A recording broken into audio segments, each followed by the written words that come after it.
It's the mother of all talk shows. It's the mother of all talk shows. It's the mother of all talk shows. Go get 'em, George.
Ding Dong, the Wicked Bitch is Dead, and Tramp the Dirt Down. They are two of my favourite song titles. One from The Wizard of Oz and the other from the great Elvis Costello. In other news, the serial killer Lindsey Graham, a senator of the United States of America, has perished in peculiar circumstances. Much speculation is growing around the world exactly how he met his demise, though there's not a lot of speculation as to where he is now, burning in the seventh circle of hell, as the war in the Persian Gulf, quite in line with Lindsey Graham's thinking, takes a turn for the dramatically worse, and the economic perils facing the rest of the world begin to yawn into a giant chasm, and a lot of people are dying. Lindsay liked dying people, especially children. He liked children. In fact, I last saw him wandering around with a children's toy in Disneyland. And as he's a childless man with no grandchildren or children, that was a bit peculiar. But then Lindsay was very peculiar. It's all coming up here on the mother of all talk shows. Stay tuned.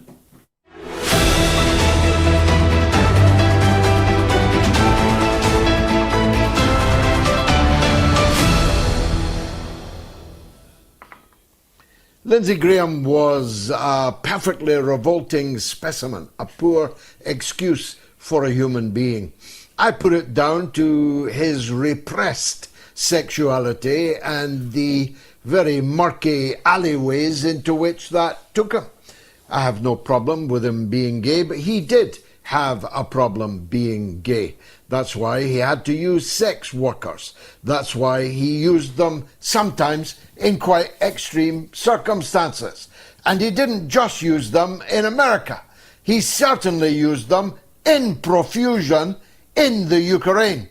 And many people are wondering just exactly why a man who looked hell of a healthy, shaking hands with Zelensky not once but twice in the 48 hours before his death was announced in Washington, D.C., how a man who was touring a secret drone factory and handling the phallic drones as if they were something he frequently dreamt about, which, come to think of it, is quite possibly the case.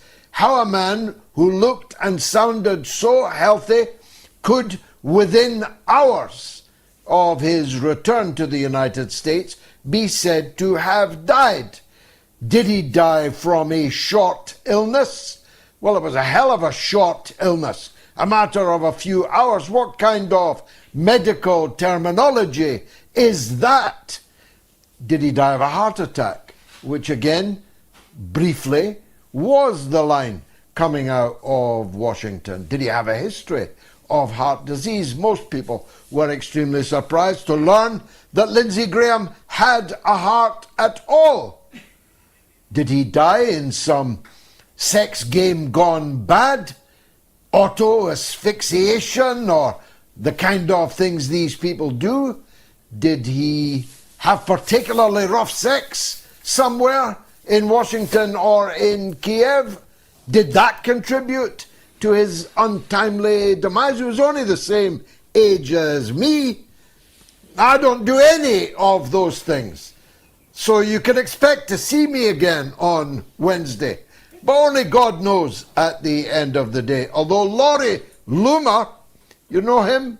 The American YouTuber and social media scribe, he thinks it was the Russians what done it. Other people are saying it was the Iranians what done it. Nobody's saying it was Donald Trump what done it, although if you ask me, Donald's quite lucky to get Lindsey Graham out of his hair. However much, maybe diplomatically, maybe there were fake tears that Donald was shedding on the television about the death of Lindsey Graham. That's what he said, after all, about the 35 million mourners of the Ayatollah Khamenei. Maybe they were fake tears. Well, maybe Donald's were fake tears, because as he pointed out in that same address, he is very determined to end the Russia-Ukraine war, and very quickly. As for Lindsey Graham, he said, I think he was rather more in favour of keeping the whole thing going. So Donald's not as stupid as he looks. Donald knew that Lindsey was definitely bent on keeping the whole thing going. All for Israel, of course, because as Lindsey Graham, in what will be his epitaph, pointed out, I'm not with you, he said, addressing the American people. I'm with Israel until my dying day. Well, that dying day has come, and he went out, as Netanyahu himself said, also with a bit of tears. Maybe they were fake tears also. Who knows in this hall of mirrors? But Netanyahu, just thinking, Lindsey Graham, hall of mirrors, oh my God. The Netanyahu said that Lindsey was his great personal friend and was undoubtedly the best friend of Israel in America. That's what he used to say about Donald Trump, but now it's Lindsey Graham. Who knows? It's an extremely mysterious thing.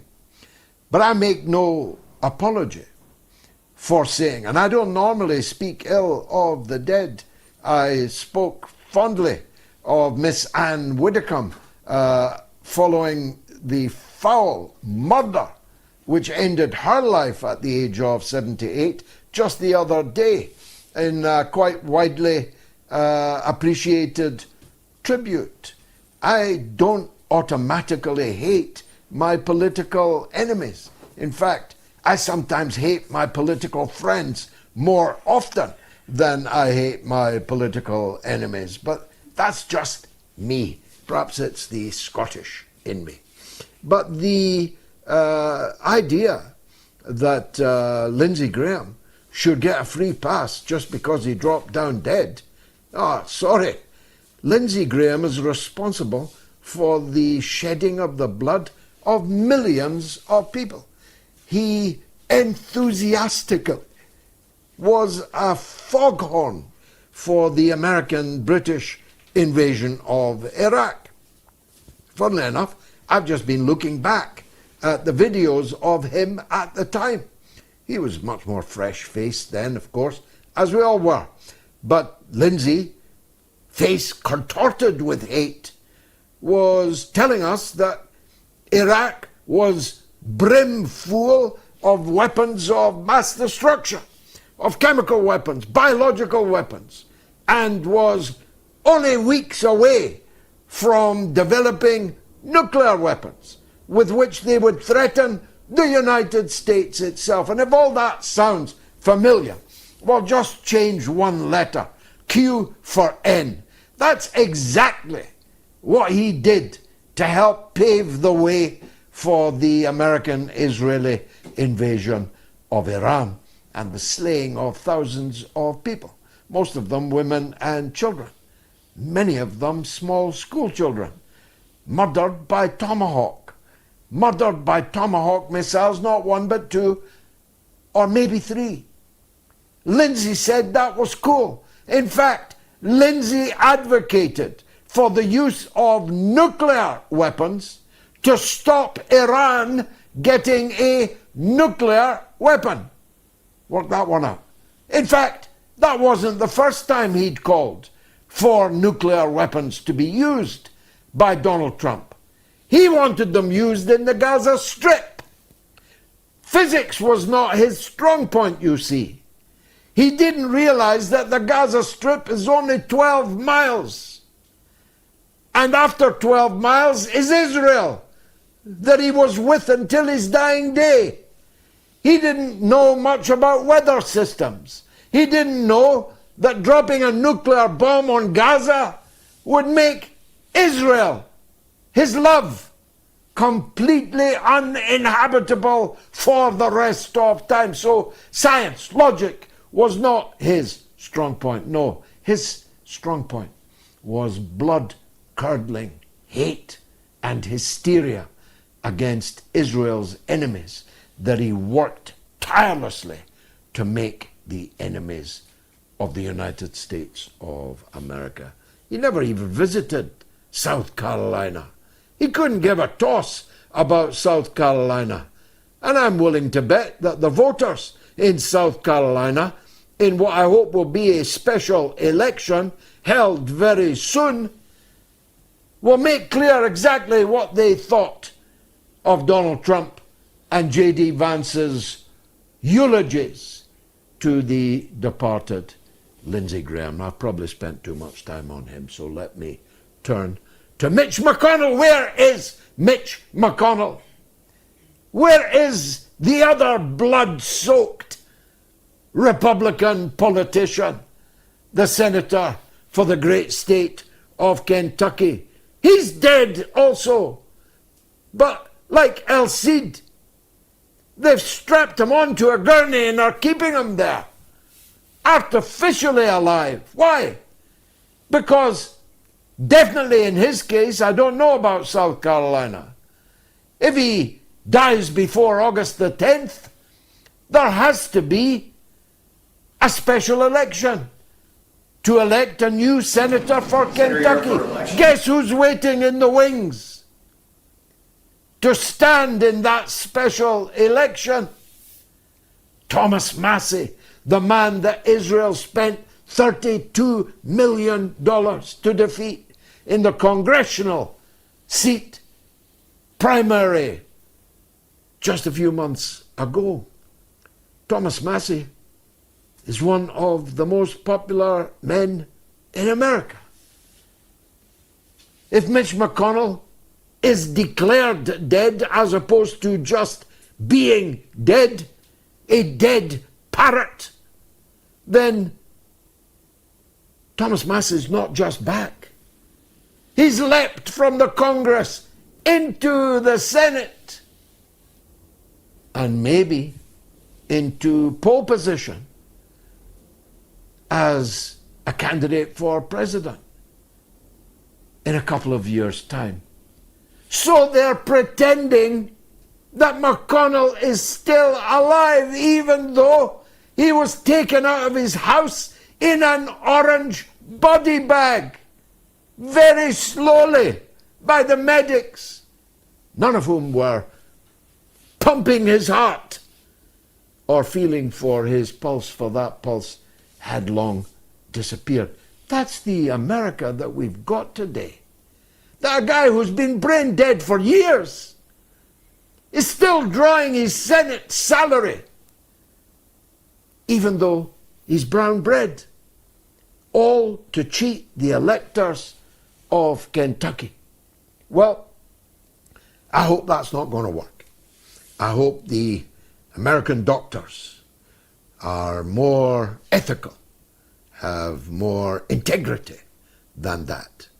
I hope the American system, such as it still exists, such as it has survived the depredations of Donald Trump's assault, will not allow that to persist for very much longer. Why am I interested in that?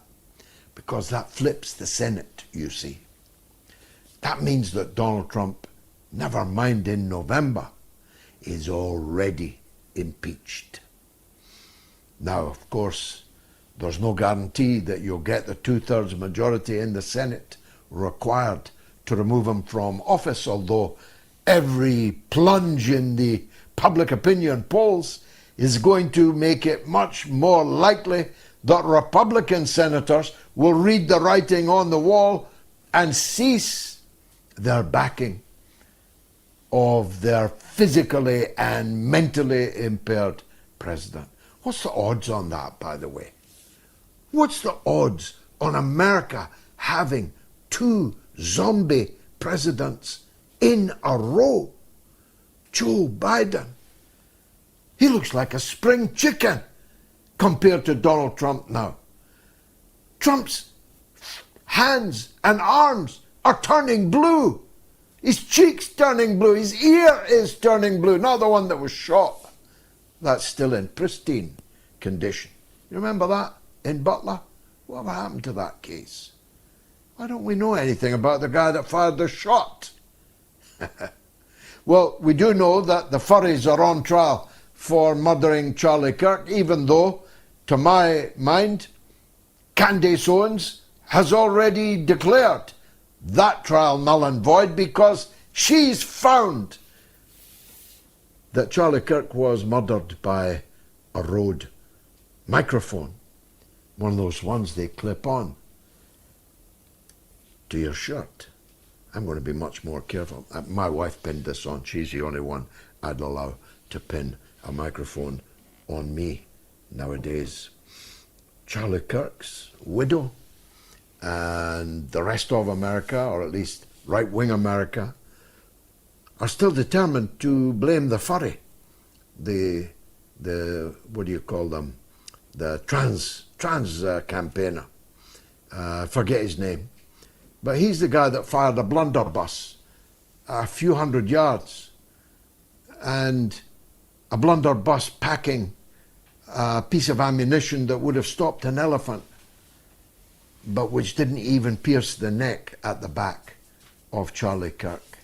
They're all still trying to tell us that a guy that was already in custody was at the same time, or even later, sending a more or less full confession to his friend over the internet. If you believe that, you'll believe anything, and I've got a bridge in London that I could sell you. Turning to the Persian Gulf, we're about to hear from the master, Professor Marandi, so I shan't second guess him. I'll just make this point. When Marco Rubio said today that the goal of the war was to return the status quo ante, that is to say, the status quo which existed before last summer, when Donald Trump launched the war, I thought either he has taken leave of his senses or I have. Are you telling us that all these people have died? All this money has been burned? All this damage is coming down the pipe in the economies of the whole world so that you can achieve the situation that obtained before you began the war? How is it possible that sentient human beings can go on camera with a straight face and make that case? First of all, it was about regime change. Then it was about nuclear weapons. Now it's about turning the clock back to the situation that existed before the war. Why are people putting up with this? Why are journalists and broadcasters? Why are foreign politicians, if not American politicians, not highlighting this? Why isn't the European Union saying, wait a minute, you want us to support a war to take us back to the situation that existed before you began the war? What kind of war aims are these? Why isn't the so-called media, people who are paid to analyze and to report and to polemicize about such matters, are silent about it? For to be vocal about it would call into question how it was that they began this entire affair by cheering Donald Trump's war on and lying about the reasons for it. Professor Marandi coming up right now. Stay tuned. It's the mother of all talk shows.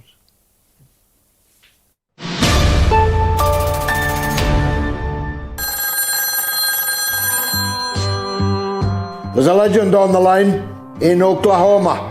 It's May on Trump. Welcome back, May. Trump is using a magic 8-ball to make his decisions. He apparently has completely lost whatever mind he had to begin with. This is just ridiculous. Does he really think anyone's going to believe that? I'm here to say, and I'm here to join you and everybody else, the emperor has no clothes on. He's as naked as they come. And unfortunately, I'm pretty sure he got naked with some young people. And that is why he so desperately is trying to kill this whole Epstein thing. And he's just making it worse. I'm wondering when Donald Trump knew that he was implicated in these Epstein files and what it was that he knew. That's the big question, because he wouldn't have been banging the Epstein drum all this time and then suddenly to pull the rug.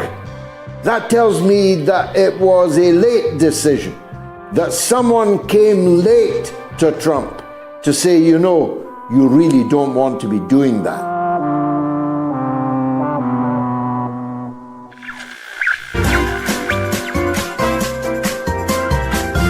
You are listening to the mother of all talk shows with George Galloway.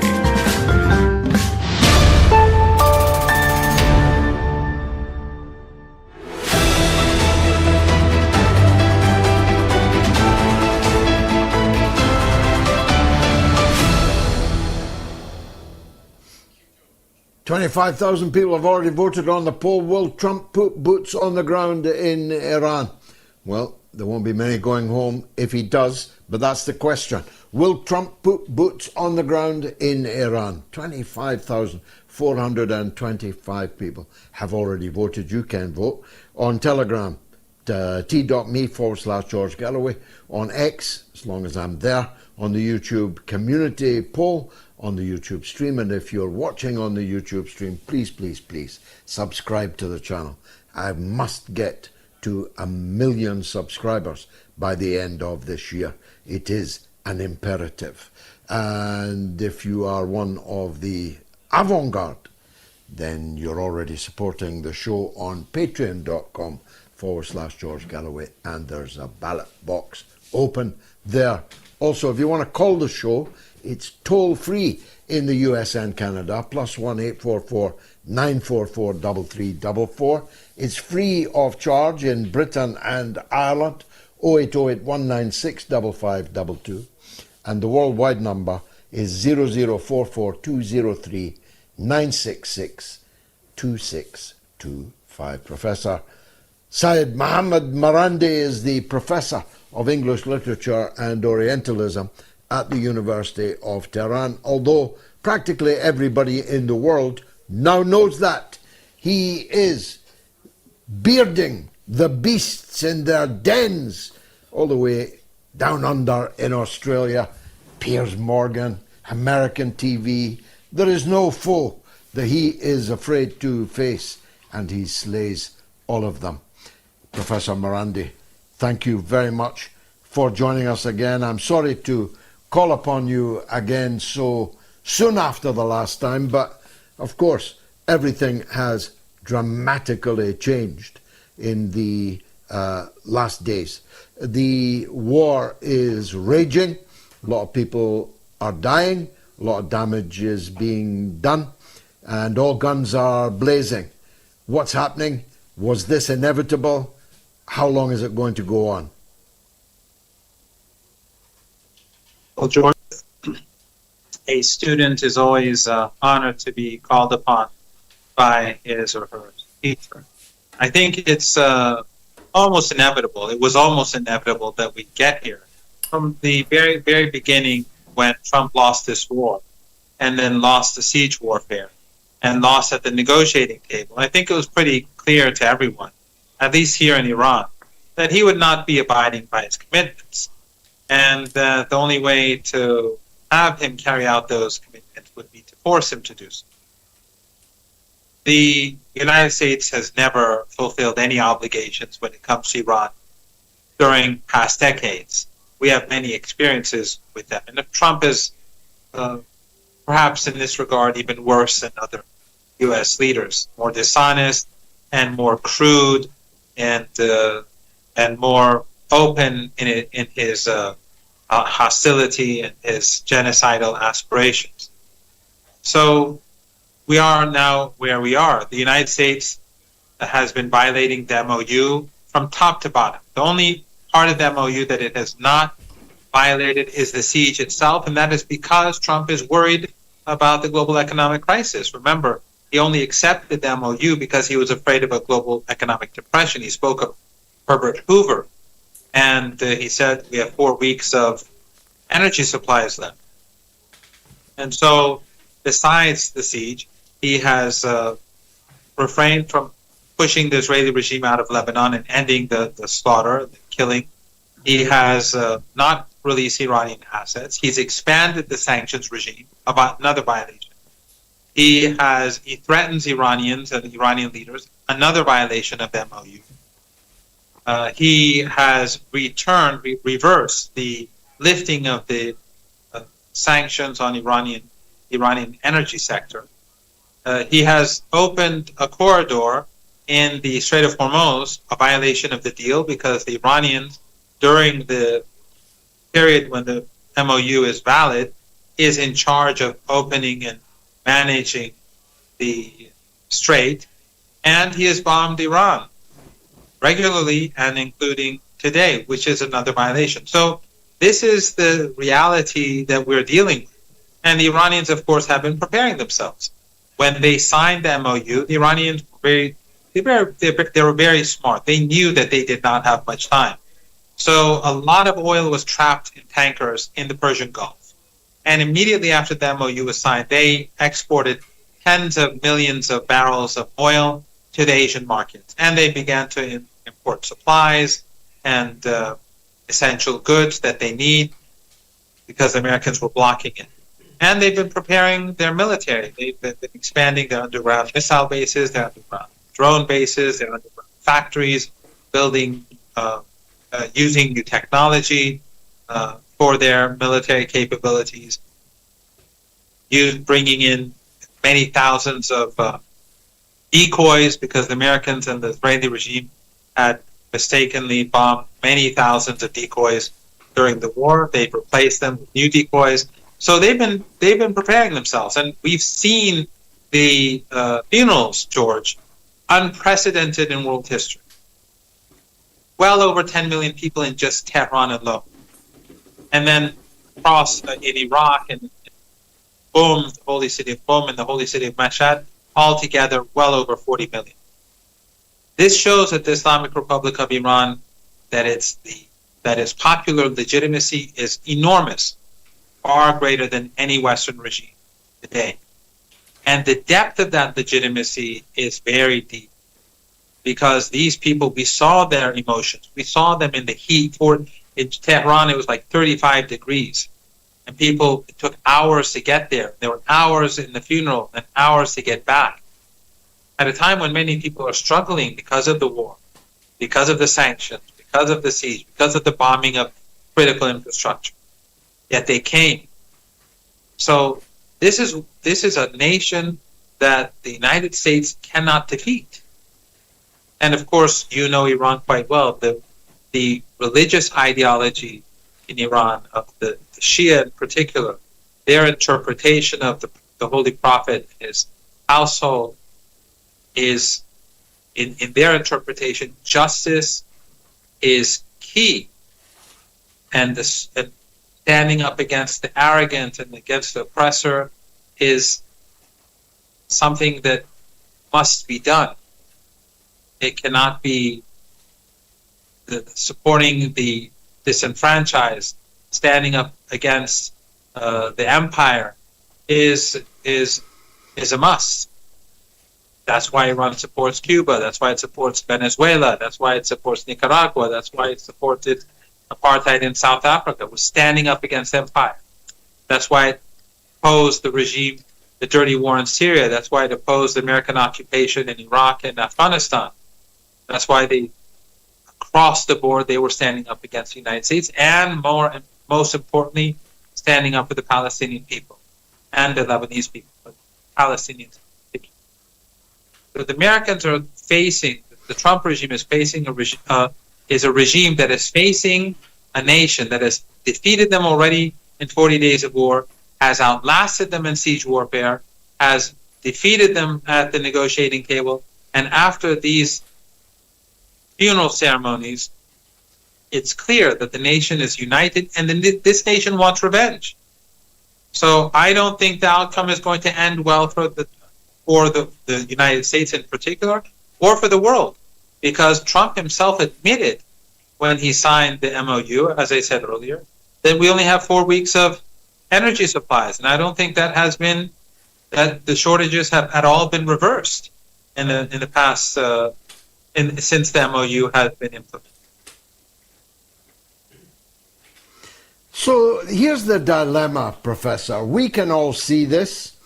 You and I know it to the nth degree, you especially.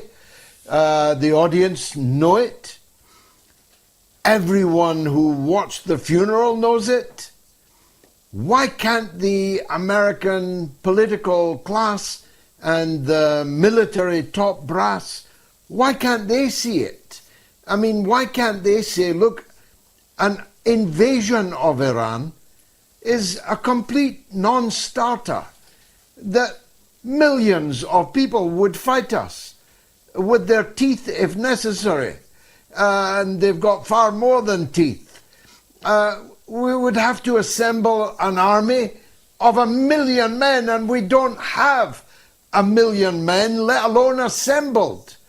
And we would have to expend hundreds of billions of dollars, and we don't have it. Hegseth has just said the Pentagon is running out of money, never mind weapons, even though their budget is $1 trillion plus for the first time.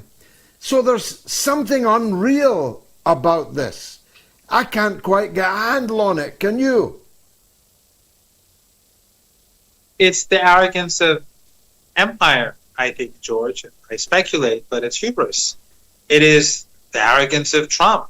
And of course, it's the arrogance and the ugliness of Zionism and the Zionist regime and the Zionist lobby, these genocidal people who desperately want the United States to go to war with Iran. These people don't care about the United States or the American people or the global economy. They're Israeli firsters. And we have to always go back to Joe Kent's resignation letter. He was Trump's appointee. He was a Trump appointee. He was his head of counterterrorism. He said that Iran was not developing, that Iran was not a threat to the United States. But he said in his resignation letter, which he submitted right after the war began, he said that this war is about the Zionist lobby and the Israeli regime. So it's obvious that it is these forces, along with Trump's arrogance and ego and the arrogance of empire, that are pushing the United States toward another war or an extension of the war, which will quite possibly include a land invasion. The Iranians are prepared for a land invasion. They believe that the chances for land invasion are very high. And what the Iranians are going to do is they're going to allow the Americans to take territory, whether on the mainland or islands, and then they're going to start hammering. And the Iranians, I said this, I think, during the war, during the 40 days of fighting, because we've been at war since, but during those 40 days where there were daily missile and airstrikes day and night, I said back then that the Iranians wanted a land invasion. Not because Iran wants to have the youth in Iran martyred, but because Iran knows that with a land invasion, the price will become so high for the United States that when they leave, they'll never look back. So sadly, the United States did not learn its lesson. It has pushed the global economy towards the cliff, very close to the cliff. Now, in its arrogance and in its subordination to Zionism and the Israeli regime, it seems as if they're going to push the global economy over the cliff and also start this land invasion. The Iranians have prepared themselves, George. I mean, any sane person would recognize all these underground missile bases and underground drone bases and underground factories and underground installations are just part of the Iranian military infrastructure. This was prepared over decades against a potential U.S. attack, and part of that an attack would include a ground invasion. So obviously, the Iranians have also been preparing themselves for decades for a ground invasion, and ever since the ceasefire, the Iranians have been preparing themselves for a ground invasion. So this is not going to end well for Trump, for the United States, but more importantly for the people of the world. Because the global economy, when it crashes, we're going to head for a global depression worse than the 1930s. Now, one of many dilemmas that you have is the role of the Arab collaborators in the Gulf, and not just Arabs, by the way. There are some other of your neighbors who are undoubtedly collaborating. How to deal with them? One doesn't want to make an enemy of them forever. One doesn't want to kill their citizens or destroy their vital facilities, and yet what can one do when these people are using their airspace, their water, their land for American attacks, Israeli attacks upon Iran? How do you get that balance right? That's the key, George. I mean, the region is full of collaborators. We saw the NATO summit. We saw Trump say that Erdogan is more loyal to him than many of the Europeans. We saw Jolani sit like an obedient slave in front of Trump, and Trump in front of him said, I gave the Golan Heights to Israel. Jolani, supposedly from the Golan. And Trump spoke about Syria being used against the resistance in Lebanon to this ISIS and Al-Qaeda leader. And then, of course, in the war against Iran, Jordan is being directly used. U.S. bases are in Jordan or in Kuwait. Missiles are being fired from Kuwaiti territory to strike Iran. The Emirates, Bahrain, Saudi Arabia, and Qatar are all complicit again. U.S. planes, U.S. drones fly from these places. HIMARS missiles are fired from there. And then Oman now is assisting the United States. Under duress, but it is assisting the United States. So the Iranians will have ultimately no way of looking away. These countries are assisting the United States in attacking Iran, and for the time being, the Iranians are striking at U.S. bases and U.S. assets. But this can continue only up to a point. If the United States has already started targeting Iranian civilian infrastructure, they targeted a railway between Tehran and Mashhad city, and Iran and Central Asia and China. So if this continues, then Iran will be forced to retaliate. And if Iran's critical infrastructure is targeted in a significant way, then the critical infrastructure of these countries in the Persian Gulf, George, will be destroyed. And people can look up the temperature right now in Dubai and in other cities, and the humidity. If they lose their electricity, if they lose their water, people will have to evacuate immediately. We've discussed this during the 40 days of hot war. Now it's the height of summer, and the crisis has grown. And if the United States uses ground troops, those troops will be sent from these countries, and they'll be supported by their bases in these countries. So what is Iran supposed to do? These countries will be a part of the war effort. Jordan too. So I hope the United States is forced to pull back for the sake of the global economy and for the sake of the people of the region. But if the United States intensifies this war, as I said 3-4 months ago, that will bring an end to these countries, these small regimes in the Persian Gulf, which are just deserts with oil and gas. Will the death of Senator Lindsey Graham have any material effect on Trump's decision-making in this regard, do you think?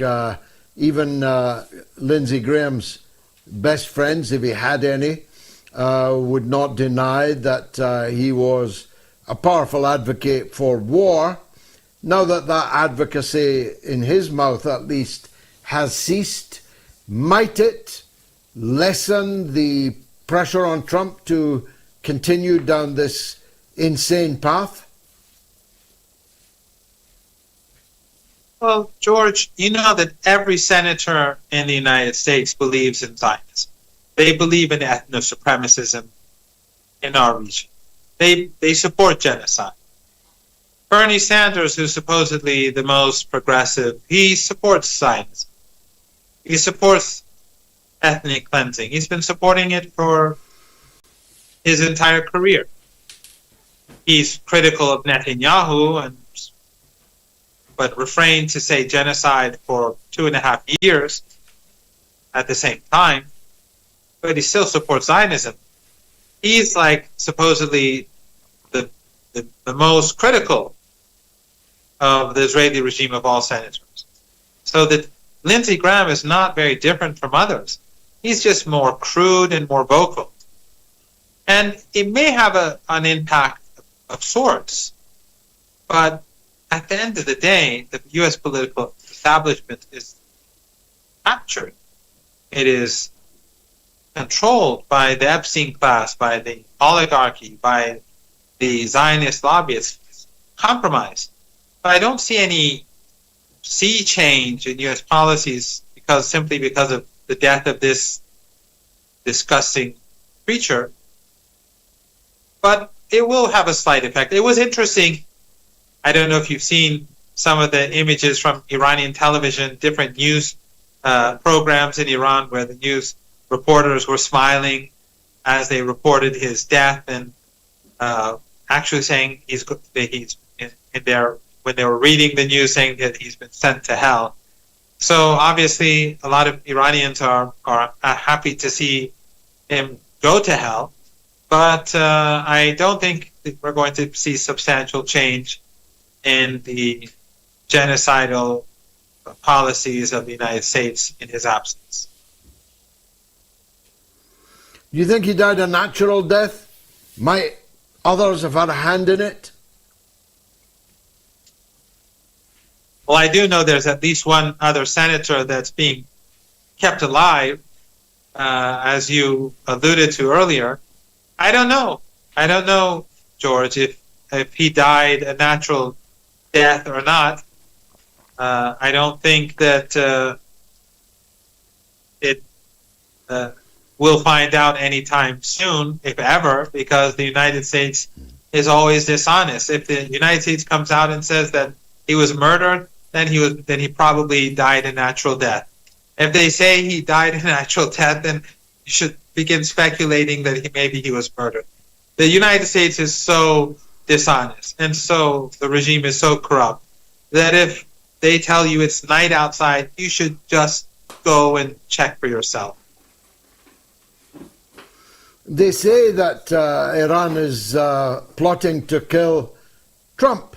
I mean, I made the point on Wednesday that the outrage because millions of Iranians were chanting "Death to America" at the funeral of their leader murdered by America, and not just him, but 2 generations of his family also, it would be, of course, entirely understandable if Iran tried to gain revenge against Donald Trump personally for what was done. But at the same time, it seems unlikely to me, given all that's happening, that Iran has a plot to kill Donald Trump. What do you think? George, the American regime has, for decades, destroyed country after country, slaughtered many, many millions of people, and destroyed and slaughtered many and murdered many more millions of people through sanctions. They destroy countries and walk away. And nothing ever happens to them. Iranians, when they're on the streets, they want revenge. They're saying, not because just they simply want revenge, they want justice. And as I said, justice is very strong in the Shia Islamic ideology. That's why they support Palestine. That's why they support Cuba. That's why they supported South Africa. That's why they supported the Bosnians. That's why they opposed the occupation of Afghanistan and Iraq and so on. So Iranians want justice, and it's not just about Trump, it's about all those who were involved in the killing of our children, the murder of our leaders, the murder of our innocent civilians. That's what Iranians want. And I don't think that there has been any decision in Iran. I highly doubt that any decision has been made in Iran by the state to do anything. But they don't oppose it they won't oppose it if anyone decides to carry out operations against those people who've murdered the kids, those people who've murdered innocent civilians, those people who've murdered our leaders. They've said that these people deserve to be punished. So I don't believe that Iran, the state, is going to do anything. But no one is going to shed any tears or condemn anyone who decides to do this sort of thing. But if there's any entity that decides to kill Trump, I'm pretty sure that that entity is alongside a regime alongside the Mediterranean. I'm pretty sure that the intelligence organization in the Israeli regime, the Mossad, would be involved. Just like I'm pretty sure that they knew very much about 9/11, and the Israeli regime was behind all sorts of atrocities and assassinations across the world. If Trump is ever assassinated, or if his generals are assassinated, or if senators are poisoned and killed, I think the first place to look to would be the Zionist regime. Professor Seyed Mohammad Marandi, thank you as always for your wisdom and your time. Thanks for joining us again so soon after we last had to call upon you. I'm most grateful to you. Let's take a quick break, and then it's your calls coming next from London and from Jersey. Stay tuned.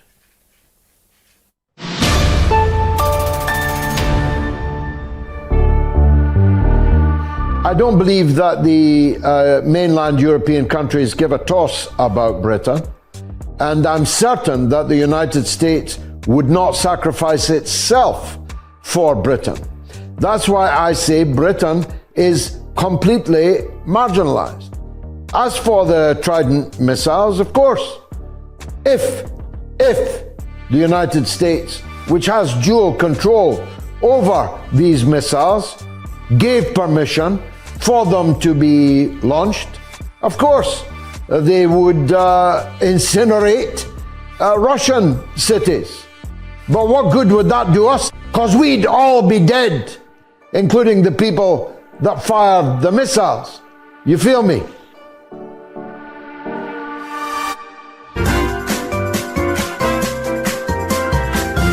You are listening to the mother of all talk shows with George Galloway.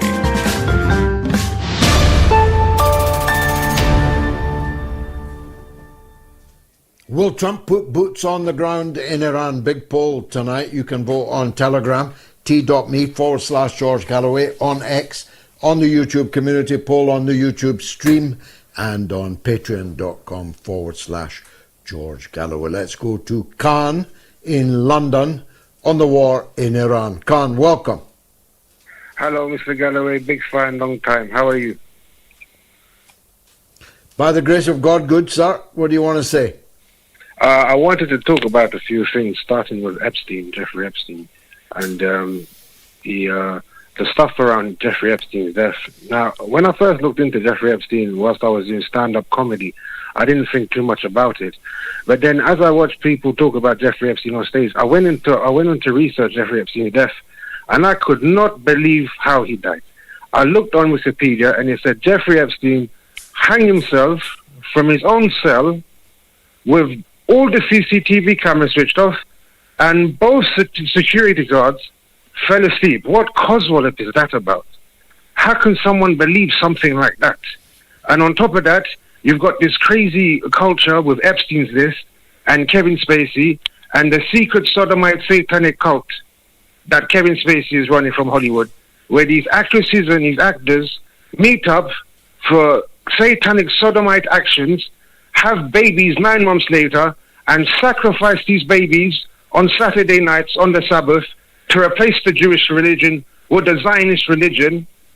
Also going all the way to Israel, where people like Benjamin Netanyahu was also part of, or an audience member of, sacrificing these babies and also probably molesting them and then getting rid of the evidence. They have probably kidnapped Palestinians on Palestinian soil and killed them on Israeli soil to summon Lucifer or Yahweh, because they get technical with this Kabbalah and they're summoning Lucifer in Israel, and this is why America is over in the Strait of Hormuz.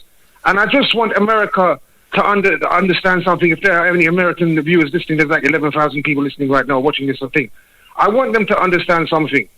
Donald Trump is a Zionist, just like Benjamin Netanyahu, and I don't know if we know what he's getting himself into, because Benjamin Netanyahu has just said he's going to take Turkey and Egypt, and I'm thinking to myself, mate, you haven't even taken Gaza. You're trying to start a war with Iran. You're trying to take Egypt and Turkey. What are you trying to do? Invoke the spirit of Saladin? Well, of course, Salahuddin is slow to emerge, slow to arrive. I hold no candle for Kevin Spacey, but you made pretty wild allegations about him, and he's not here to defend himself. If he would like to call the show or contact us, we'll definitely showcase his side of the story. And we as a show, and me as a political figure, we completely dissociate ourselves from anti-Semitism, a hatred of Jews, and that's what anti-Semitism has come to mean. It's not what it means technically, because of course Arabs are far more Semitic than most of the Jews in Israel, but anti-Semitism is Jew hatred, and we will not tolerate Jew hatred or language which seeks to demonize or victimize Jewish people for the crimes of the supporters of genocide, the supporters of Zionism. Most supporters of Zionism are not Jewish, and many Jewish people oppose genocide, oppose Zionism. Jack is in Jersey, and he's asking the very question I have just attempted to deal with. Jack, welcome. Good evening, George. Thank you very much.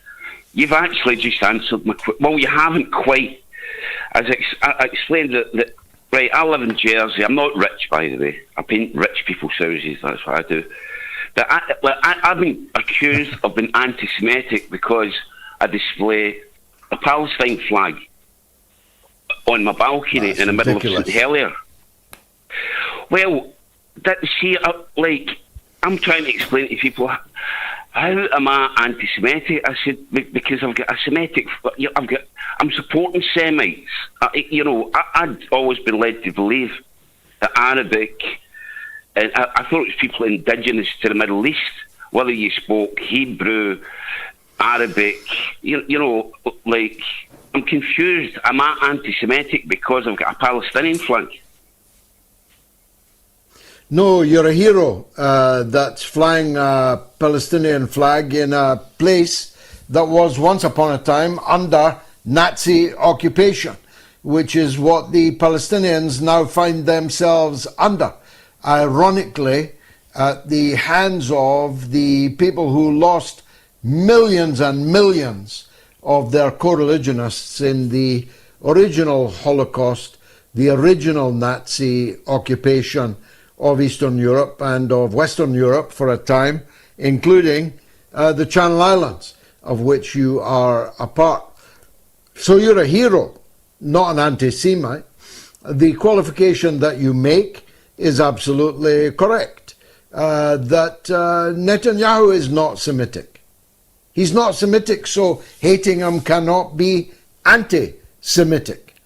The former prime ministers, from Golda Meir right through Perez and Begin and Shamir, none of these people were Semites. They are Eastern European converts to Judaism a few hundred years ago, and their DNA locates them in East and Central Europe. So the last thing you could be accused of is anti-Semitism. But it is possible for supporters of Palestine, not you, and of course not me, but it is possible that some supporters of the Palestine cause have either become or maybe always were people who hated Jews. Now, I actually love Jews. The idea that someone like me, whose bookcases are groaning with Jewish authors, whose record collection is principally a collection of Robert Zimmerman's greatest works, otherwise known as Bob Dylan. The idea that someone like me, who worked in apartheid South Africa, in the closest association with Jewish fighters of the African National Congress, the idea that someone with my politics could hate Jews is so ridiculous that I treat it now as a joke, insult, but not as an allegation that is requiring or deserving of legal challenge.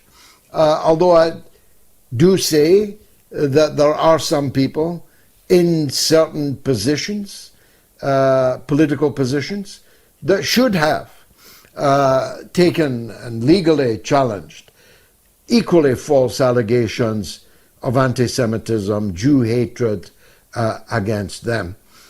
I try not to get lost in the semantics of Semitism. I regard hatred of Jews as a real thing, as a foul poison, one which led to the Holocaust of millions, 6 millions, they say, of Jewish people in Europe, and would have led to the total elimination of all Jewish people in Europe, if not in part for our stand alone against Hitler. And how ironic is it that when Hitler was being fought by Britain under Winston Churchill, the Zionists were trying to kill Winston Churchill, succeeded in killing his envoy, Lord Moyne, took a bomb into the British Foreign Office when we were at war with Hitler. How ironic is that? But of course, if not for the Soviet Red Army, which liberated virtually all of the extermination camps and concentration camps, if not for the great heroism, sacrifice, and victory of the Soviet Red Army, Hitler would still be in power today. He'd be dead, but if he ever had a son with that one ball of his, the son or his son would still be in charge of Nazi-occupied Europe, or some other goon, freak of fascism would still be towering over us with their jackboots and their watchtowers. So I think it's important to struggle against hatred of Jews, because hatred of Jews runs out of the same stable as blind hatred of any other group. The same kind of people who hate Jews, hate Muslims, hate Roman Catholics, hate all kinds of people, hate Chinese people. Racial, religious hatred is a foul poison that must be fought by all right-thinking people. But you keep your Palestine flag flying high in St. Helier in the island of Jersey. Jack, thank you very much. A big thanks now to tonight's top Moats supporters who backed the program financially through the Moats.tv website. Gary Vizard, Djamal Bigar, MN Beg, James Marco Marcella, and George J. Ashkar Jr. again, George and all of your friends in that list, a big, big thanks. And a big imprecation, really, to the rest of you not to leave me tonight without at least $1, €1 or £1 donated on moats.tv. I'm busking here for you in the middle of the night in China for free. You're not going to walk away and leave me after listening to me for 2 hours, are you?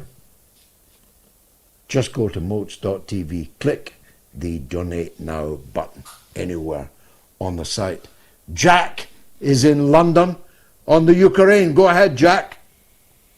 Hey, George. I had been putting it off for ages, and I think a couple of weeks ago I finally went and gave you a regular £1 donation. So I invite everyone to do the same. Good man, good man. Yeah. Good man, Jack. Thank you. That's all right. Thank you. But I've been wanting to get this off my chest for a while in various different forms, and I think it was maybe a month or two ago, and the party and a few different groups had called a vigil at Whitehall for the Starobelsk massacre, and I decided to go down, and I said, where is everyone? And obviously one of the people that had called for the vigil was David Clues, who I personally have, a significant respect for. And I got there and I said, where is everyone? And I saw a little group, and they said, oh, we don't speak to them. We don't like the Workers' Party because they're friends with David Clues, and I don't know what the issue was. He's friends with Patriotic Alternative. We don't like who they speak to, who the people that they speak to, or maybe it was they were Holocaust deniers. And this is something that I haven't been able to wrap my head around since the last several years, since the recent war has started, which is that, Iran itself, and I'm not trying to raise questions about did the Holocaust happen or did it not. Just how do we approach differences in views? Iran itself is the one that had frankly, brilliant cartoon contest a while back, and they had the Holocaust Revisiting seminar convention, which had invited a large range, a wide variety, a large spectrum of views. And the thing that really gets me about it is that, people look at the historical materials and they form different views and conclusions. And I personally, I'm closer to your view than some other views. But what I don't understand is this no platforming, this deplatforming and cancel culture type of posture towards other people, based on their views of something that either happened or didn't happen, close to a century ago, and you're rejecting their support in the fight against a genocide that is absolutely happening right now. And I'm sorry, but I refuse to... Well, look, I get your point, although it's a somewhat esoteric one. You're mentioning names and people that the vast majority of the people listening to this show all over the world have never heard of, and you are revealing the foolish sectarianism of groupuscules of a tiny number of infantile leftists in one small country, namely the United Kingdom. There's a big wide world out there, and it's a big wide world audience. So I'll cut to the chase. If you reject the support of someone on a vital issue because you disagree with that person's stance on an entirely different issue, you're an idiot. We are up against it in Britain and in the West. We need all the help we can get. We need all the support we can get. So somebody who says, I'm standing here, but I won't stand there because I don't like that guy or he stood for something else, then they're idiots. We have identified the war in Ukraine to be an existential danger to the entire future of humanity, its entire existence. And I'm ready to stand beside anybody who will do anything to try and bring that war to an end, to try and stop World War III. But thanks for your pound, Jack. I appreciate it. Just before the break, some comments. IDF kills children, sends $5 US. May Lindsey Graham rest in piss. Good riddance. Sandor Clegane, I popped a bottle of champagne when I heard the news that Lindsey Graham is dead. Friendly Brilliant says Garland Nixon is questioning whether Graham died in an attack on Ukraine and our government lied. It's certainly an extraordinary thing that he was in a secret drone factory, lovingly fondling a phallic-looking drone, a drone factory that was then bombed, and a hotel in which a lot of foreign dignitaries were staying, NATO personnel of various kinds, was bombed, and then the next day he had a short illness and died. It's certainly very strange. Dana Zales says, George, can you tell us about what was behind the lady who bombed the Ukrainian billionaire but was killed by Ukrainian forces before she could be questioned? Indeed, Dana, and she was spirited across an international border back to Ukraine, despite being on an Interpol red list and unable ordinarily to cross international borders. L.A. Hope says Trump can't put boots on the ground. You can thank the boomers for that. Trump would have to reinstate the draft to invade Iran, and that would surely spark revolution. Well, a quick break and then a top guest coming up right after the break.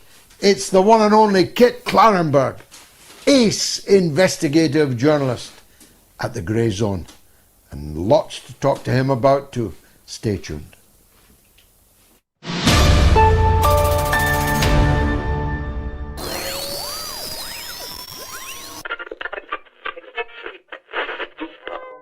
We interrupt this program to bring you a special announcement.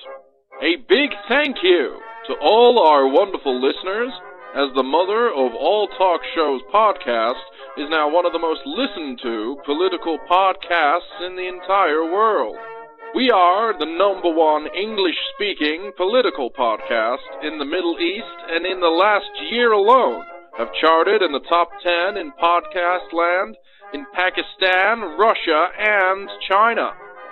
Like, rate, and subscribe to the Moats podcast on Spotify, Apple Podcasts, or wherever you listen to your podcasts to be a part of the fastest rising independent news show in the world.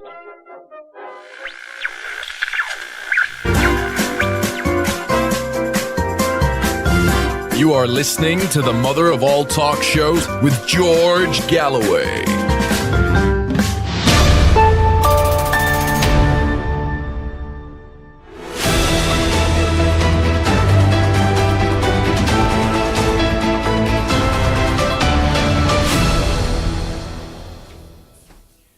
Well, you've got about half an hour left still to vote. Will Trump put boots on the ground in Iran? You can vote on Telegram, on X, on the YouTube community poll, on the YouTube stream, or on patreon.com/George Galloway. It's a majority that Trump will not put boots on the ground, but there's a very substantial minority that think that he will. And Professor Marandi seemed to suggest that he thought that he will attack, invade, a land invasion of Iran. My God, that will change everything. Kit Klarenberg is forever changing everything. The stories he personally breaks and his outfit, the Grey Zone, regularly, daily, virtually breaks, has changed a lot of people's opinions about a lot of things. Kit Klarenberg joins us now. Kit, thank you very much for joining us. There's so much to talk about, but I wanted to start on the European level because I know you follow European events greatly. In Germany, Volkswagen, which has survived since Hitler founded it, is closing 4 factories and making redundant 100,000 of its workers. Russia, incidentally, is offering jobs to the redundant engineers from Volkswagen. The Nord Stream debacle, the energy crisis, the cost of living crisis, the economic slump, recession, headed perhaps, given the Persian Gulf situation, depression, and yet nothing ever really seems to change in Europe, even though their leaders are the most hated leaders on the face of the earth. How do you account for that? Well, it's a difficult question. It must be stressed that there were several analysts who, including Will Schreiber, who is an absolute must-follow for anyone who's not already keeping a close eye on his output. He himself thinks a land invasion of Iran is inconceivable.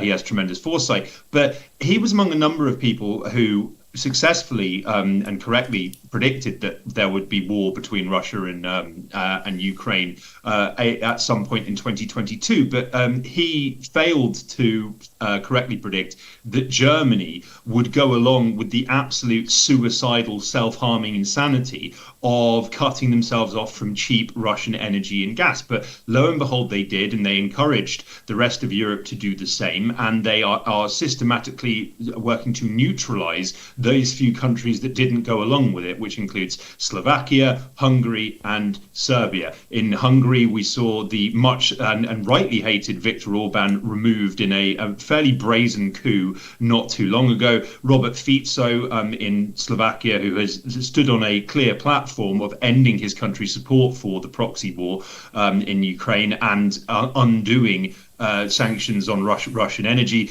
is now up against it and is pledging to visit Ukraine to prove his European commitment, whatever that means. So, I mean, yes, it's a terrible state of affairs for average Europeans, but it's also a very frightening one because, as you say, the European elites, whether that's elected governments or indeed the ever increasingly powerful and assertive European Commission, they are not governing in the interests of their populations. They have absolutely zero concern for public opinion whatsoever and are actively pursuing policies that are harmful to the overwhelming majority of their citizenry. And it seems very difficult to change this state of affairs. Germany is rapidly seeking to rearm and become the largest and most powerful military in Europe by 2030. I've seen this film before and I know how it ends. But yeah, I mean, this should be of enormous concern because the scope for pushback by civil society, by average voters, or even by governments that aren't signed up to this crazy warpath agenda,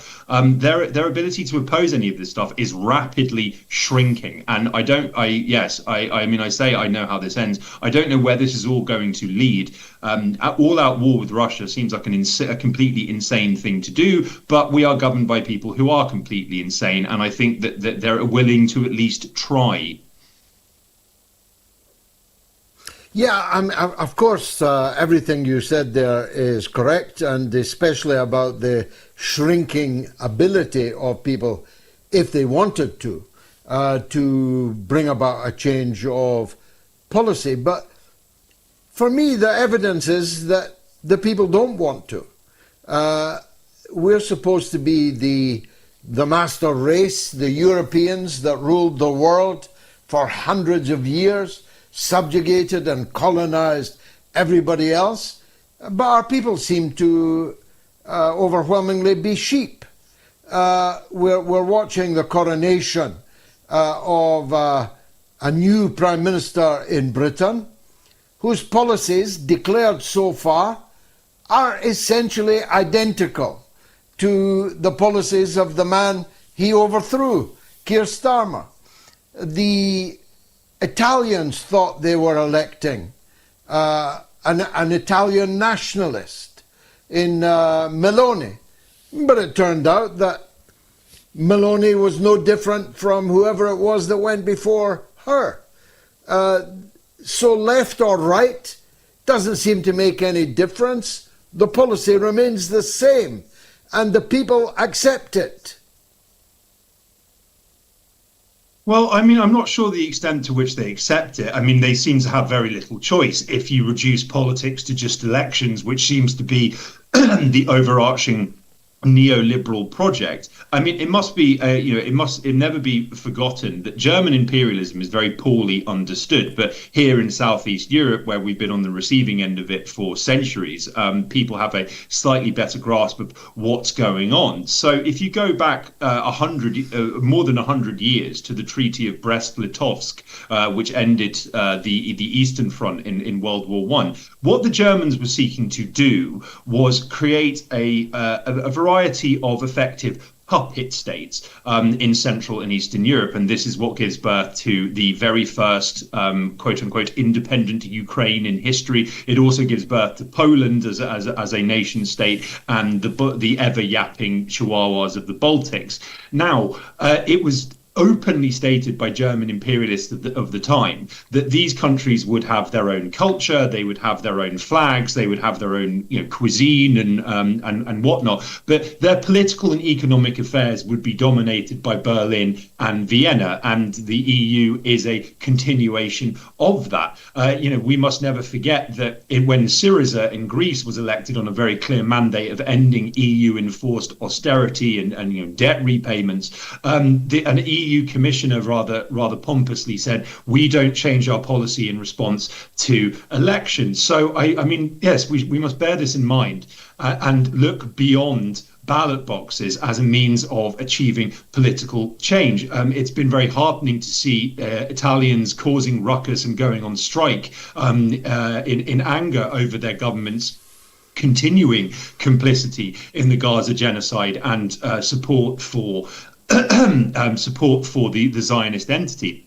But the downside of this, of course, is that elites are increasingly throughout the Western world, but particularly in Europe, it seems, and the UK, have become addicted to passing incredibly draconian, ultra-authoritarian legislation to criminalise the most basic forms of opposition and political activism, and the number of people being branded terrorists simply for holding cardboard signs saying they oppose genocide is ever ratcheting. This includes, grandmothers who are now in the British state's firing line, and it's a similar story in Germany, where all manner of pro-Palestine solidarity chants and slogans and emblems have been criminalized. People can end up in prison for holding signs that have red triangles on them due to their use by the resistance.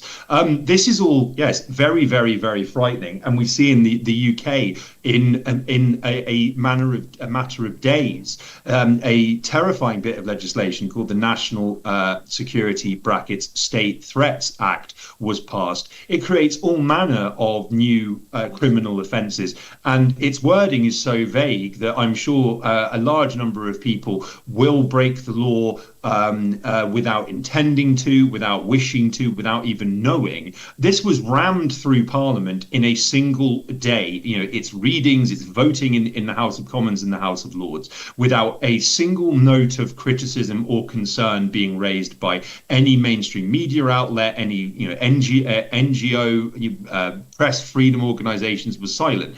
And such as its wording, this act specifically refers to, and it specifically criminalises, the receiving information from hostile state sources. Hostile state sources can include the Islamic Revolutionary Guard Corps in Iran. It's, as I say, the wording is extremely vague and broad. So it creates a situation where, hypothetically, and I'm sure this will absolutely happen in due course, people could be facing years in jail for sharing official casualty figures supplied by the Iranian government or Hamas, say. This is not on anyone's radar, as far as I can tell. I've not seen or heard, any even independent journalists making any noise about this. This is very worrying. The UK is also seeking to compel legally YouTube to prioritize mainstream content because nobody actually watches this stuff electively.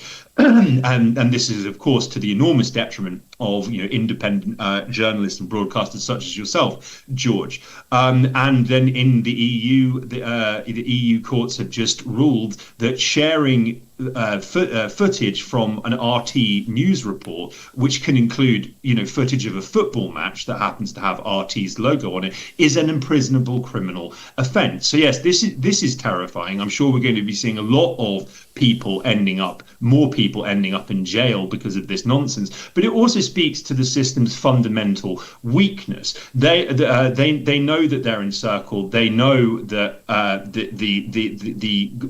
the masses are not signed up to what they're doing, oppose it very, very viscerally, and are getting angrier and angrier as their living standards ever collapse, in no small part due to the anti-Russian sanctions that Germany continues. I think what are we on, the 20th or 25th sanctions package? I'm sure it will make a dent at some stage. But yeah, this speaks to their fundamental weakness. There is a famous saying, which is in a time of universal deceit, telling the truth becomes a revolutionary act. Well, I think we need to see more people putting their head above the parapet and simply speaking the truth, because it's a fundamentally unsustainable situation where the overwhelming majority of people are angry, unhappy, and seemingly can't do anything about it, at least not through traditional, supposedly peaceful political methods. Now, a word on Lindsey Graham, if you will, Kit. Donald Trump is noisily lamenting his demise, as is Boris Johnson. In fact, everyone in the Epstein class that you would expect is out now lamenting his demise and attacking those of us who take a less charitable view on the life and times of Lindsey Graham. The more important issue is whether his passing will change anything in the politics of Washington. What's your initial feeling on that?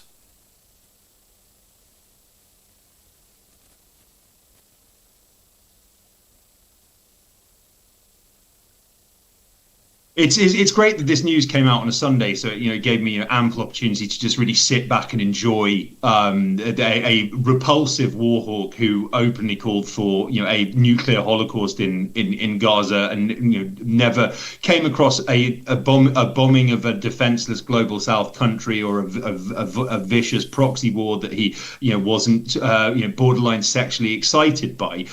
This is a scumbag who thankfully does not leave behind any children to further pollute the world or perpetuate his legacy of deceit and hatred and violence.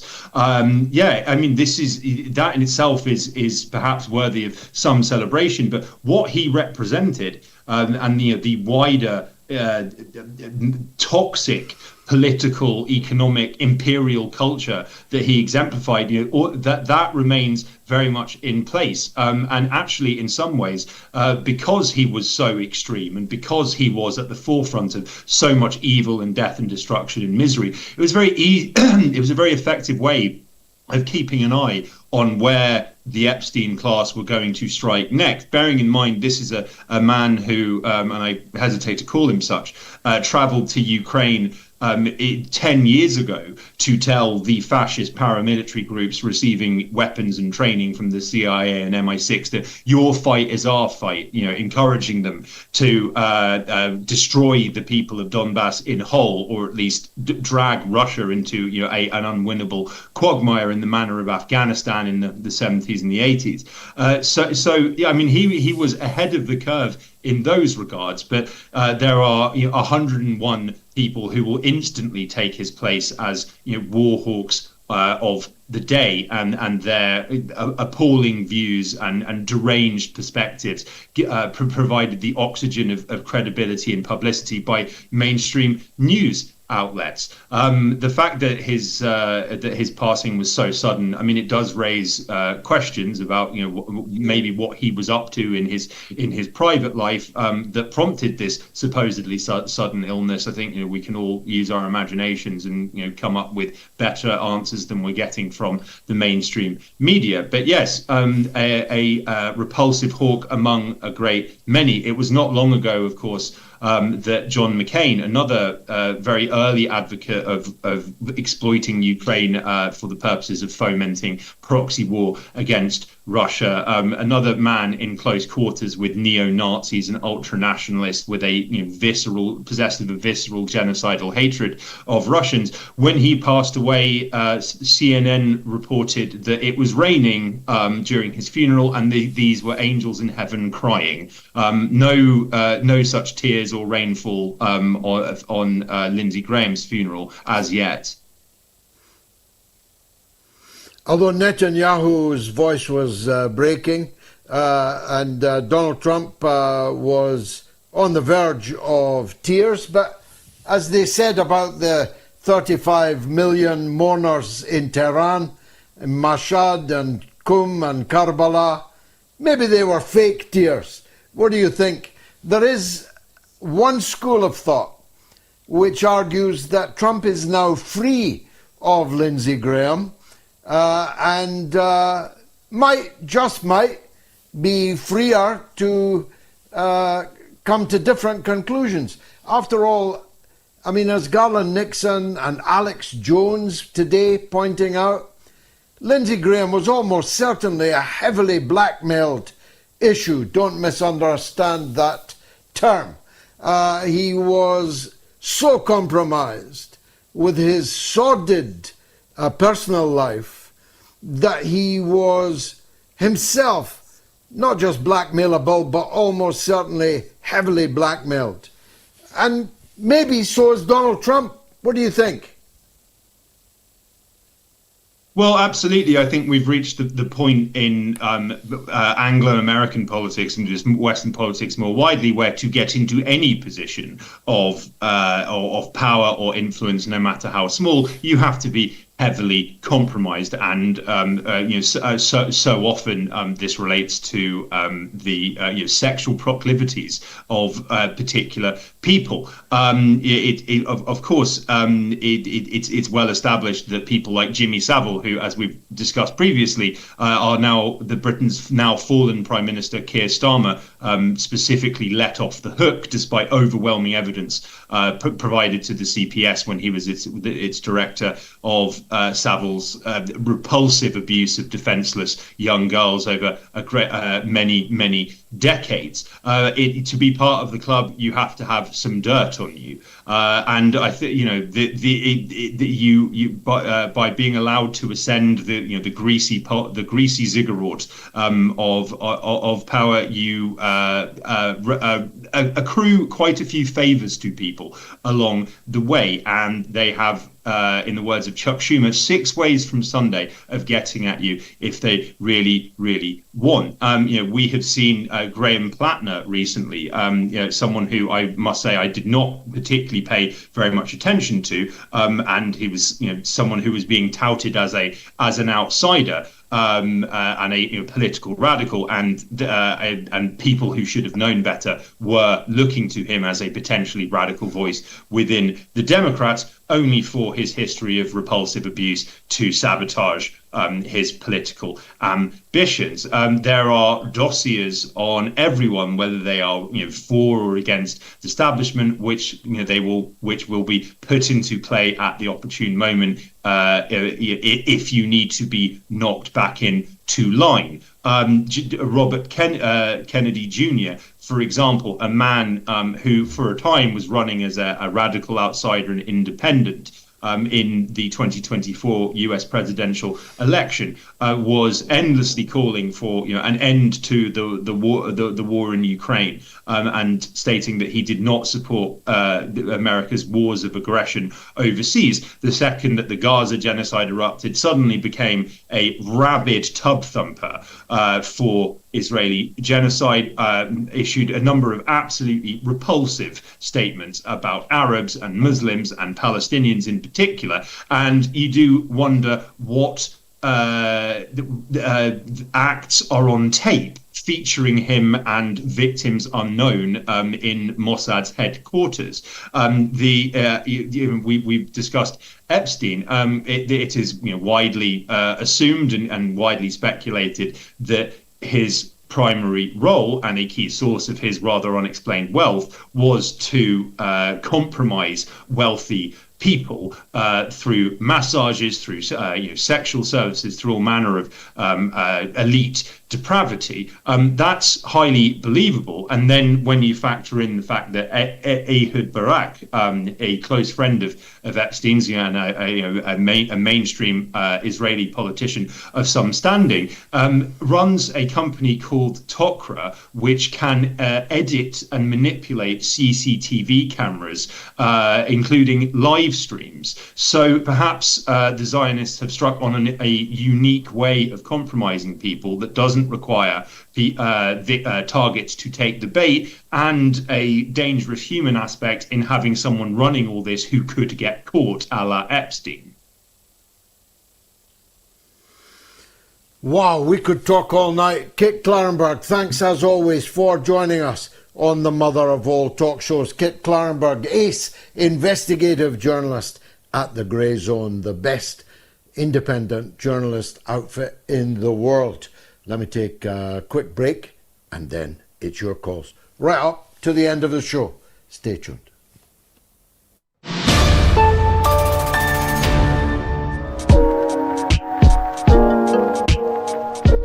Full marks to you for your dogged persistence and your quiet and dignified insistence that you were right and I was wrong. I don't actually recall the clash that we had, but I would have to say that you are being proven right, and I am being proven to have hoped for things that have not transpired. Because I said all along, I repeated it 100 times, that the big enchilada, World War III, an intensification of American involvement in the Ukraine war, was more likely to happen under the Democrats, under President Kamala Harris, than under a renewed President Trump. And I'll go to the stake defending that position.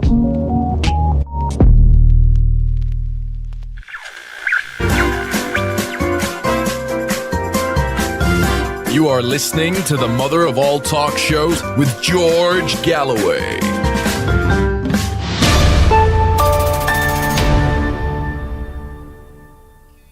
You got 4 minutes left to vote on the poll. Will Trump put boots on the ground in Iran? Yes or no? You can vote on Telegram, t.me/George Galloway.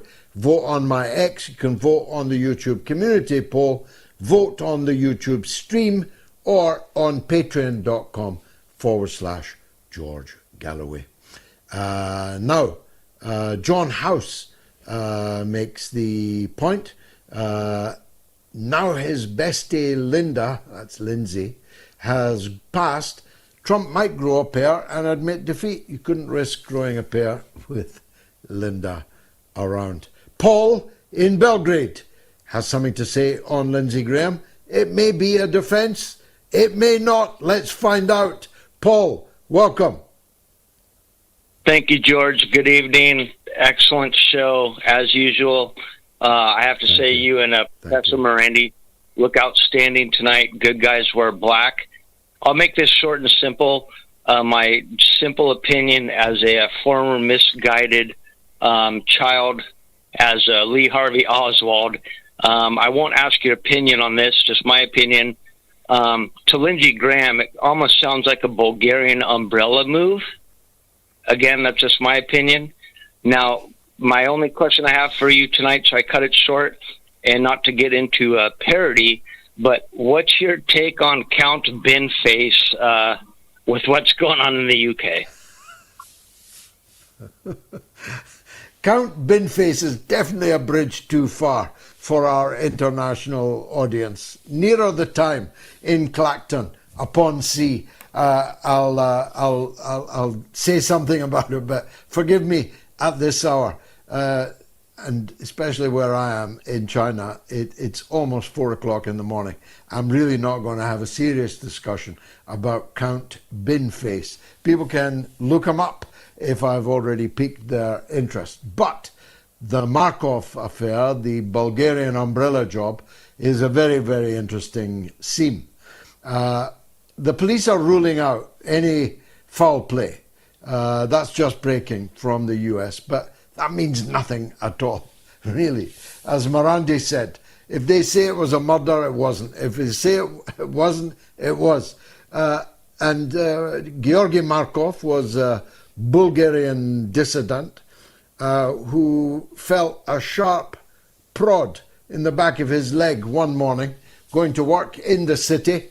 And it was Markov was a dissident Bulgarian political figure, and he was based in the West, and the West was backing his particular form of dissidence, and he was prodded on the back of the leg with an umbrella tipped with poison, and he died very painful death. I remember it very well. In real time, I followed the story in depth at that time. That could have happened to Lindsey Graham. He certainly didn't look like a man on the edge of a heart attack. He was overweight, but not more overweight than he had always been. In fact, maybe even a little less overweight than he had always been. He was old, but not that old, like me. He was exactly 71, the same age as me, and the same weight as I was when I entered Parliament in 1987. I doubt if he could say that, but he wasn't particularly obese. He wasn't Randy Fine. So you couldn't say that he looked like a heart attack on legs. He certainly seemed to have better eating habits than Donald J. Trump does. So he wasn't the most convincing candidate for a sudden heart attack when he looked so healthy just the day before in shaking the hands of Zelensky. Maybe it's the curse of Zelensky that has struck again. So, was there an umbrella involved in Graham's death? Well, not according to the US police, but that means nothing at all to me. Was he assassinated? I think probably not. But he could well have been killed in the fighting in Kiev. He could well have been killed in the strike that destroyed the very drone factory that he had been visiting, a secret drone factory, which was producing the drones that murdered the children in the Starbolensk children's accommodation in the school, that murdered the children in the bus, Belarusian children, on a football tour of Russia, that murder pensioners in the street, that murder people sleeping in their beds in high-rise flats, those drones. So he can hardly complain if, having lived all of his life, not by the sword, because he frankly couldn't cut his way out of a paper bag with his own sword, but he was ready to fight to the last drop of other people's blood. He was ready to give you a sword to go and fight, though not himself. Although he did have a powerful attraction to fighting men, particularly sailors, I'm told. Paul in Belgrade, thank you very much for the call. Now, a big shout out to more of tonight's top Moats supporters. Again, I take my hat off to Lynn Timperley, David Buckley, Finn Turnrod, Jacqueline Biggs, and Stephanie Woods Bettis. A big thanks for your generosity, really, sincerely. And my usual disclaimer, don't walk away at the end of the night and not put a pound in my hat. What kind of morality would that be?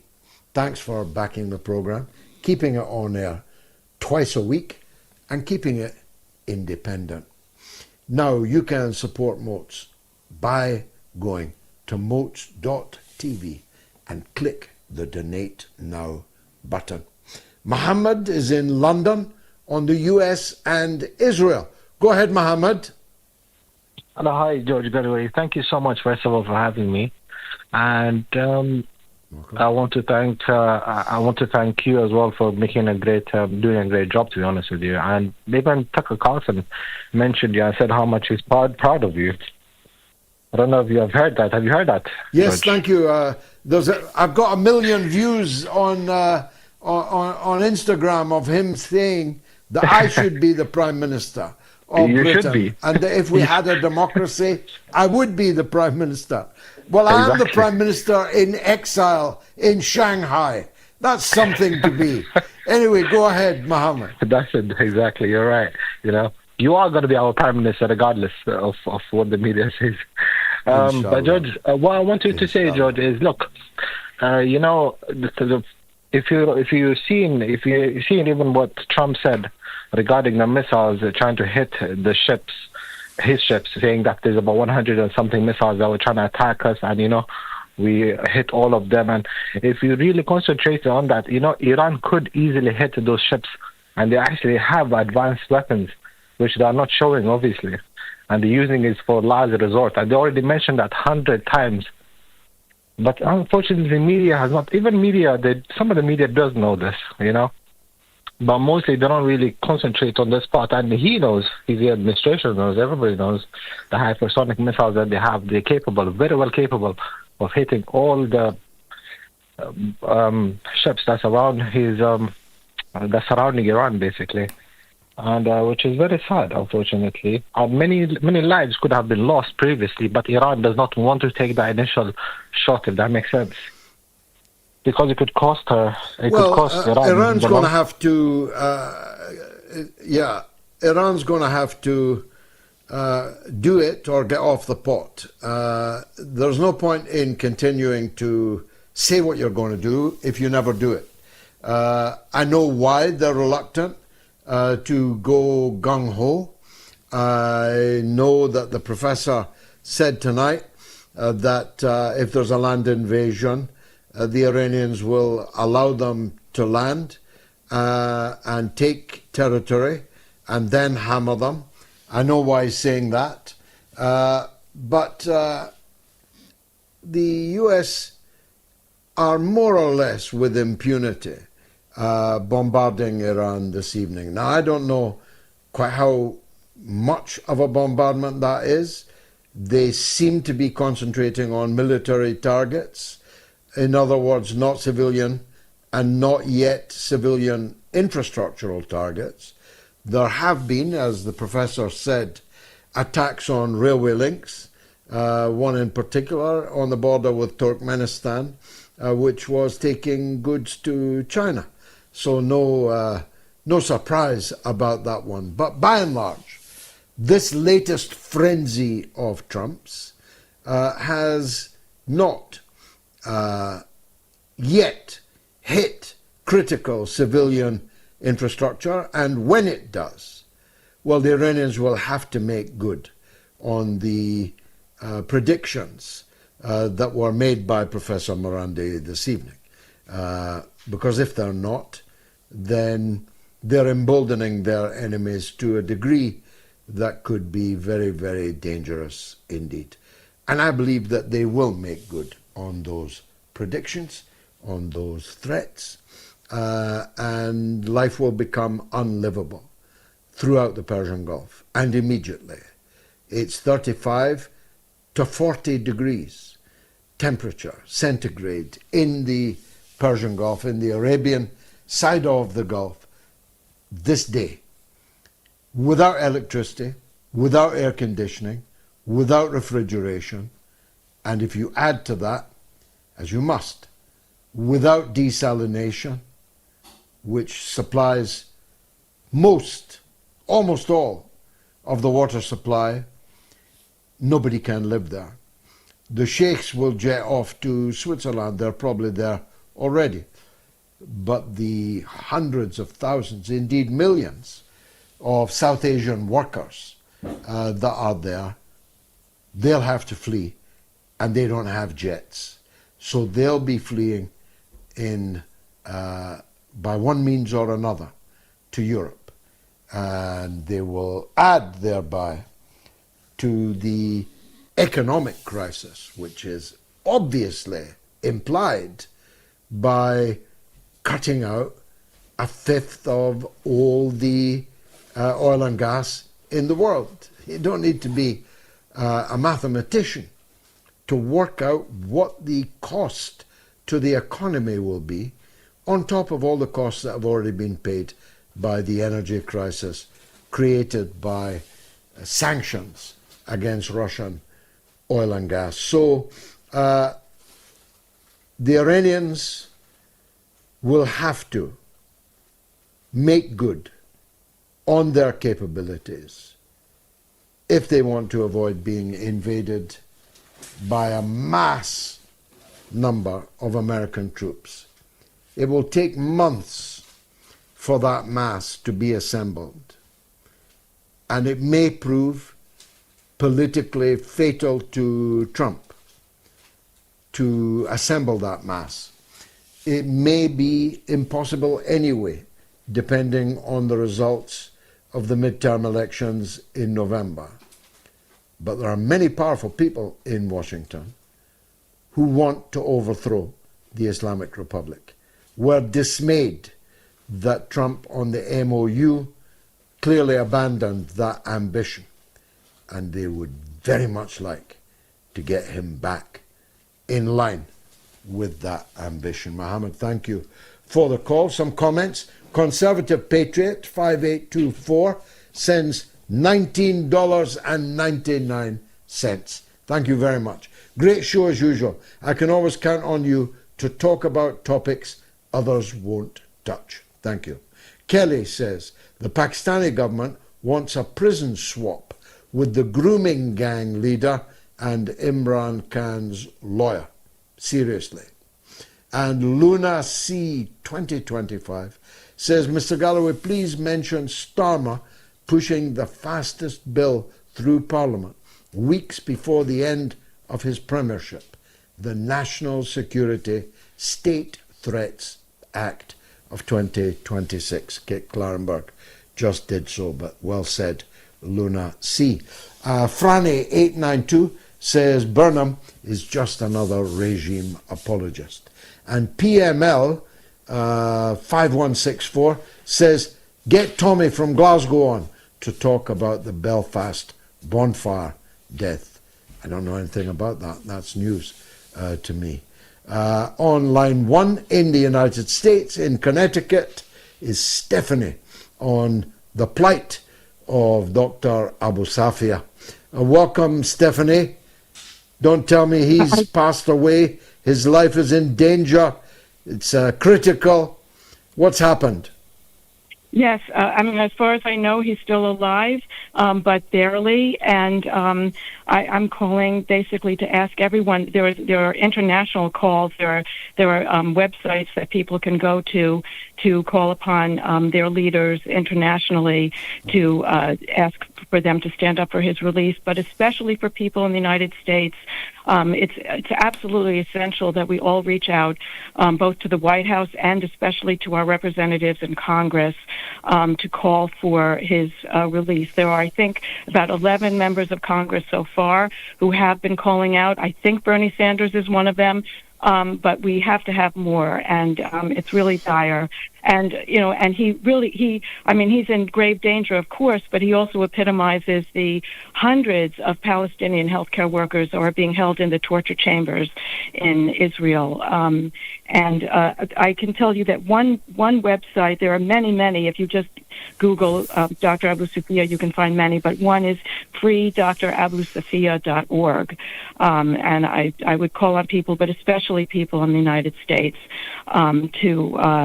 to take action as quickly as possible because his life is hanging in the balance. I also want to say something really quickly about Lindsey Graham and Mitch McConnell. Even though I'm not shedding any tears over their deaths, I don't think that it heralds in a new age in any way, shape, or form. I'm from Connecticut. Both of my senators and most, if not all, of my representatives in the House of Representatives all share exactly the same policy with Lindsey Graham and Mitch McConnell on Israel, Ukraine, Venezuela, Haiti, Cuba, China, Russia, you name it. And I think they're perfectly happy to have let some people like Lindsey Graham and Mitch McConnell and Donald Trump take the heat for it, but they stand exactly the same way. This is American imperialist policy that they all uphold. And I think it's really important for Americans to recognize that this is, I'm a Jewish, I'm totally anti-Zionist, but this is way beyond just Zionism. This is American imperialist policy all over the world. And most of the people Amen, Stephanie, very well said on both counts.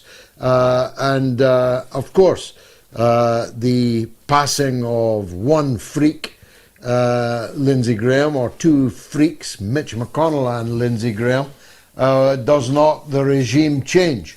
But it does signal a weakening of the regime. The war party is weaker for the absence of Lindsey Graham from Meet the Press this morning, which was to be his 64th appearance on Meet the Press. Thank you very much, Stephanie.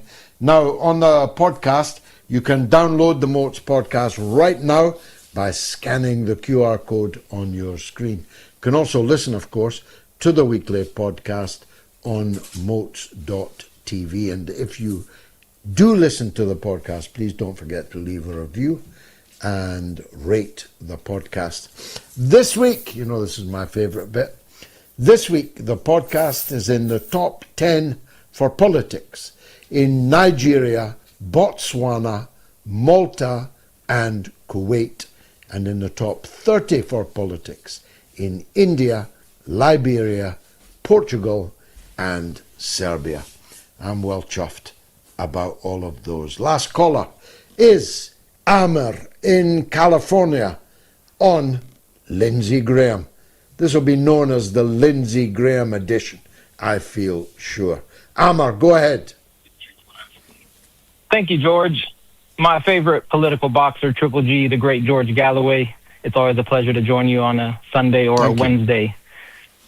I think Lindsey Graham, I don't want to say that I'm happy that he died, but I think the world is probably in a better place without him. As for the claims of Candace Owens, which I completely support, Tyler Robinson seems to have not acted alone. And if it were up to the government, they would pin that murder on Lee Harvey Oswald if they could, if we were dumb enough. As for the ongoing war on Iran, that's it. He's a patsy. I mean, I'm not saying he's not involved. I don't know enough about it.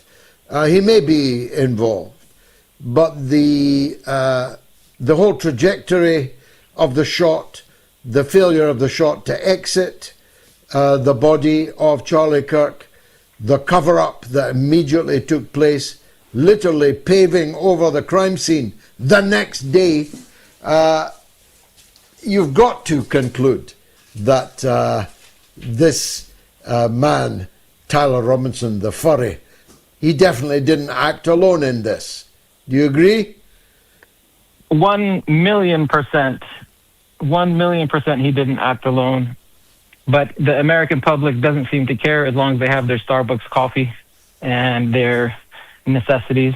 They will just stay asleep like they are sleepwalking to the war against Russia, which could be World War III, and no one seems to know anything about it.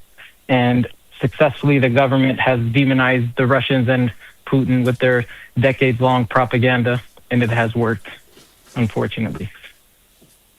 Well, it has worked in a lot of places for a lot of people. I can't speak for the US, but I would say in Britain, the majority of people are not with going to war with Russia. But, and this is the point I was trying to make to Kit Klarenberg earlier, but he powerfully enough disagreed with me. The truth is, most people don't give a toss. You tell people that we're seconds away from the doomsday clock reaching midnight, and they simply shrug and have another ice cream, do another bit of shopping, watch another bit of the World Cup, about which I'd like to conclude. I did mention on Wednesday that I'm involved in an investigation into FIFA of such dramatic and sordid proportions that when I was first given the story, I could scarcely credit it. And I'll be working on that. It may take a few weeks to bring it out, but bring it out I shall. But I never imagined that I'd be pushing at a door so wide open as the door for attacking FIFA now is.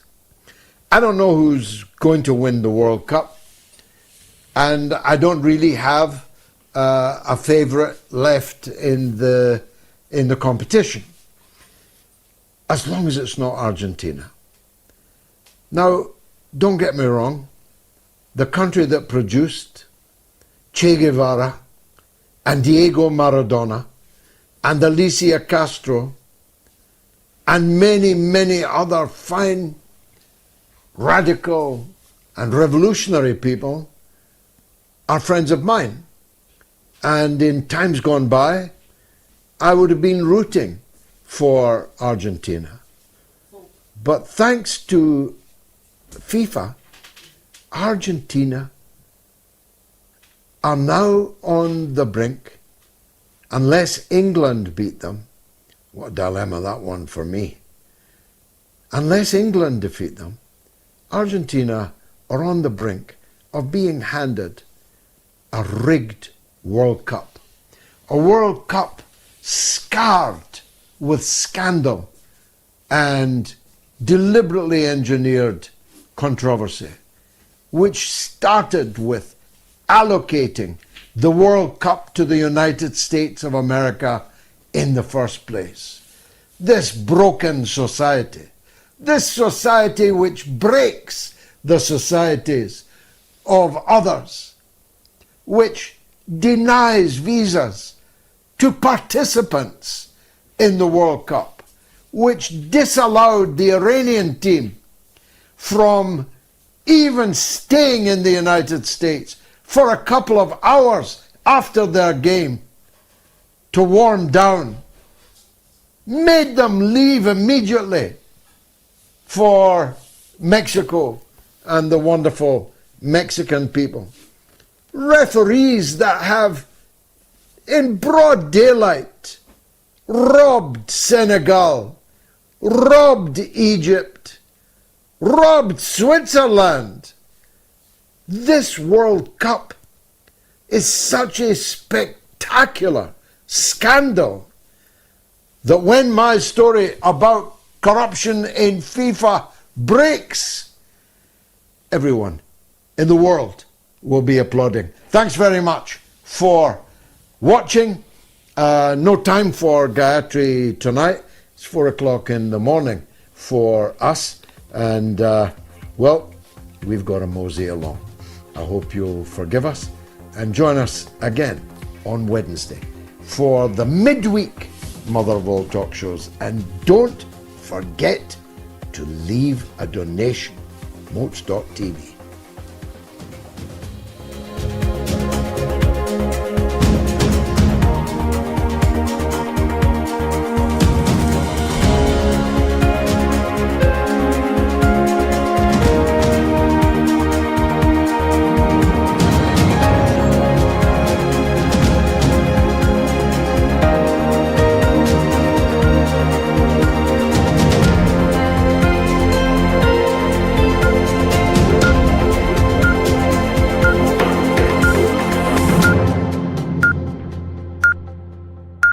It's the mother of all talk shows.